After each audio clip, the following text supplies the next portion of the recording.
Good morning. So I'm going to talk about identity theft today. And before I get started, though, I'm going to tell you a little bit about our office and where I come from. And Attorney General Dave Yost is our 51st Attorney General. Some of the duties of his office is that he is the attorney for the state of Ohio. Now, that doesn't mean you can call him for personal representation to dispute a speeding violation, right? What it means is he represents all state elected officials, including the governor's office, the secretary of state's office, and the treasurer of state's office. Our office also supports local law enforcement, and we do this in a couple different ways. We have the Police Officers Training Academy, which is in London, Ohio, and there officers across the state get the training that they need to make sure Ohio citizens are safe. They have a gun range and a high-speed track and many other classes to make sure those officers are up to date and current. We also support local law enforcement through our Bureau of Criminal Investigation Office, or BCI. So how many of you out there like to watch NCIS or CSI, those crime scene shows? I know I do. Well, that's what BCI does. We solve crimes and homicides through DNA analysis and fingerprint analysis. However, it does take our office longer than an hour to solve those crimes.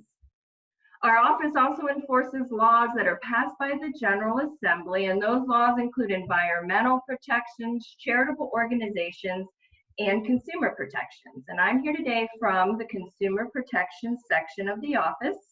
We want to ensure a safe marketplace for consumers, so we enforce those laws related to home improvement work, seeing a store advertisement, or buying a vehicle. But let's go ahead and get started about talking about identity theft. And identity theft occurs when someone obtains and uses your personal information without your permission to commit fraud. So what is personal identifying information? Name, address, phone number, just like Naya was saying. However, with the computer system these days, it could be PIN numbers and account numbers, passwords. Of course, our social security number is the one that we think of the most. So what are some types of identity theft? Well, the first one that comes to mind for most people is credit account identity theft. This is when someone goes to the dark web and finds that personal information on you, and then they open up accounts and establish credit in your name. Also, medical identity theft. I had a person come to me after a presentation and say that he started getting bills for procedures that he had never had in different cities. Really, when our information gets out there, it follows us along our lifespan. And tax identity theft. Our office would suggest filing taxes as soon as you can, which can also reduce the rate of those tax identity theft. These scammers, they're very savvy in what they do, and they're very good at it, like all of us here today on the panel have said. They get the information, they can make up jobs, and they come up with business numbers, and then they file these taxes, and they know how to get returns back. Then when we go to file our taxes, it's halted and stopped, and there's just a mess that we have to deal with, right, to clean up those issues. But what is not identity theft? Identity theft is not having your personal information available online, but we would suggest being careful about what you share on social media. Make sure that you're not sharing that your dinner plate in Florida, right, to everybody that is on your social media. Then they're going to know you're not at home, that you're away from your home. You also want to be careful about maybe sharing your pet's name, or maybe the high school where you graduated from. These can all be used as, security questions when getting on the computer and getting online. So we just have to be careful. I think, though, that the main takeaway is you want to go to your settings on all of your devices and make sure you're only sharing this information with the people and individuals that you select.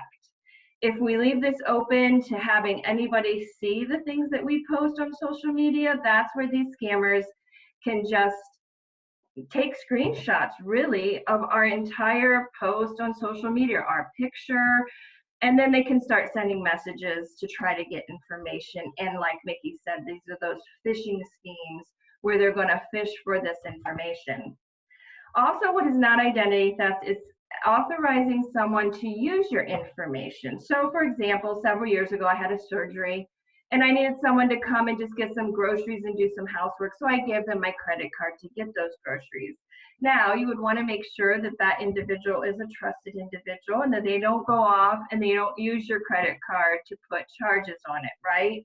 But just because you give someone that information doesn't mean they're going to use it fraudulently. And the other thing that is not identity theft, which some of us have touched on today, is data breaches. There have been so many data breaches. The biggest one was Equifax. There's been Anthem, Blue Cross Blue Shield. I've been part of all of these. I've been part of Equifax, Anthem, Blue Cross Blue Shield. There's also been Target, Home Depot. I can go on and on. My information was compromised with many of these. But that doesn't mean I become a victim of identity theft. That just means we want to be more careful about how we look into and protect our identity. So how do thieves obtain this information? Well, we went over some of these, so I'm not going to go into detail on all of them, but hacking computer systems. We want to make sure that we have our antivirus programs on our computers that are looking into these viruses and malware that can get into our computer. Then they go in and they search out our credit card information and personal information. Phone and internet scams. This is where the phishing comes into play. Unfortunately, we cannot trust our caller ID any longer.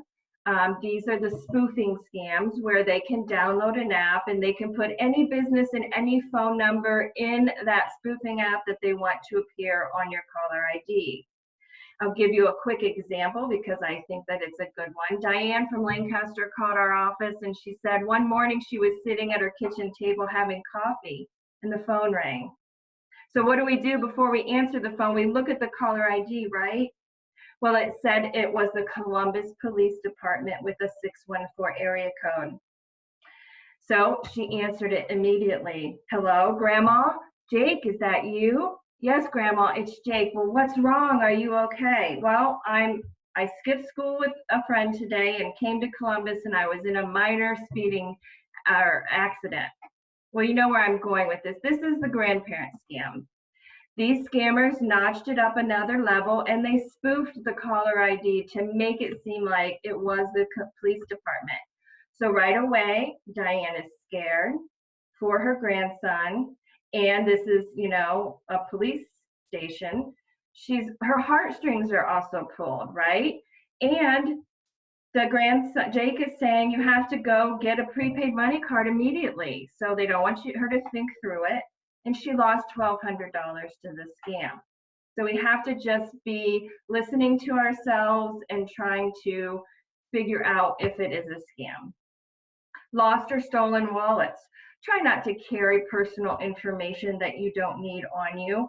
I dropped my kids off at school one day. My purse was in the front seat. The back windows were down. I came back and my entire purse, wallet, phone was gone.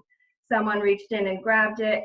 I was the one that used to open up all those credit cards to get that percentage off, and I didn't even know where to begin to start looking into getting these things stopped. So be aware of what you're carrying on you because we can, lose our purse or wallet or someone can take it from us. And unlocked mailboxes. Not only are these scammers out of the country, but they're in our backyards, right? You have to know your mail schedule, know when your credit statement is coming, know that if you write out a check with account numbers on it, make sure to take it to a locked mailbox like the U.S. Post Office. And dumpster diving. My husband took out the trash one morning and came back into the kitchen and said there was trash all over the back alley. You have to believe that people in the night are going through looking for our personal information to steal it. So I do want to show this really, this came about last week, and this is actually a spoofed site. It is not a real website. However, what these scammers did, and this was stumbled across by an employee of the Collections Enforcement Department of our office. This is, and as you know, Mickey said, they do require a social security number. Please know that a lot of government agencies do not require this. But if you look at what this fake website is, it's unemployment-ohio-gov.com. The real website, however, is unemployment.cmt.ohio.gov. They essentially took a snapshot of ODJFS's website here, and it looks very real. It's very scary how this happens. When we did a little more research, this comes from a Russian server, and it's registered using a Chinese domain name server. So, you know, it's very tricky, like we all have said, and very scary. But this is a fake website, and you're giving the exact information. So we have to do our research. We have to really know that we're on the right site and look at those red flags. .com, .net, as Naya was saying, are not legitimate government websites. So what are some warning signs that you have been a victim of identity theft? And the first one would be denied credit. We go to the store, as I said, I used to be famous for getting those percentages off. You get up to the, you know, cashier, and she asks if you want to open up credit to save 20%, and then they come back and deny you. That is one red flag that you could potentially be a victim of identity theft. Another is unauthorized charges on your bank statements and credit card statements. So important to look at those bank statements and credit card statements. Again, I try to give a lot of personal examples of this type of stuff, and we were part of this as well. Around the holidays, we looked at our credit card statements, and there were charges for Uber International. Well, we've been part of a pandemic, and we're not going anywhere, right? So let alone traveling internationally, we were not using Uber. And when we looked into it and called, they had charged over several $100s on our credit card. They got the information and they started charging. So it's so important to look at those statements. Debt collectors start contacting you. This is another red flag that you could be part of identity theft. I was at the OSU Retirees Conference a couple of years ago in October, and someone came up to me and asked if this was a scam that debt collectors were calling. And I said, no, we haven't really seen this as a scam, but you may want to look into your credit reports, and I'll talk about that in a minute. Maybe you receive unfamiliar bills, or you no longer receive mail. As I said, know your mail schedule. If you don't get that credit card statement the middle of the month, it is not a gift to you from the credit card company. You still owe that payment. So we have to know when they're coming. Like I said, there's bad guys all around us. And if they were to steal our mail and our statement was in there, a lot of times our account number is on there. All they have to do is call that credit card company, say you lost your credit card, here's my account number. Oh, but I'm moving, so send it to this PO box so I don't miss my mail in the process.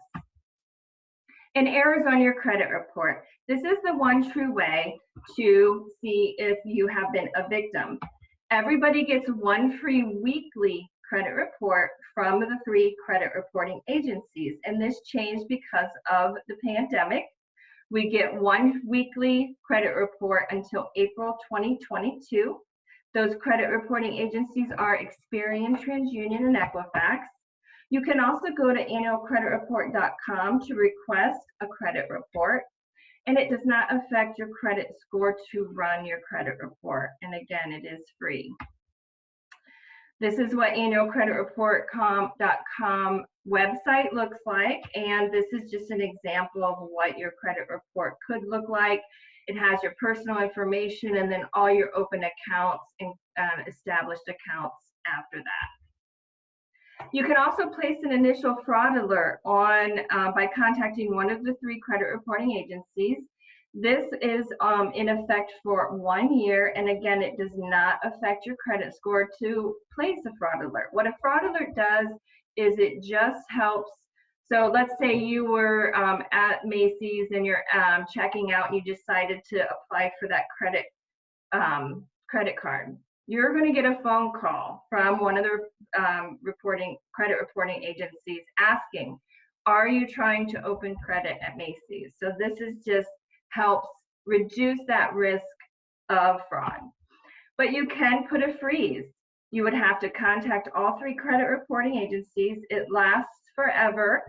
It is free to lift, remove, or freeze. And they also offer other products from some of the credit reporting agencies where you can just automatically go in and push a button to freeze or I can't remember the wording that they use, but essentially to freeze. And then let's say you get in a car accident, unfortunately, and then you need to apply for credit for a new vehicle, then you can unfreeze it just by the click of a button. So you can look into that from these different credit reporting agencies.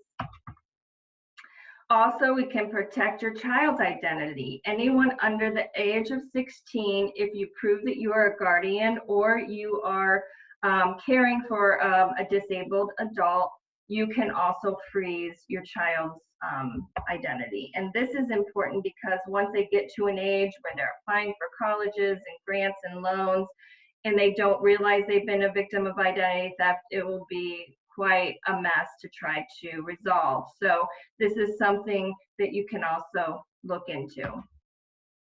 So let's go ahead and start wrapping up. How do we reduce our risk of becoming a victim of identity theft? Well, the first one is don't volunteer your information.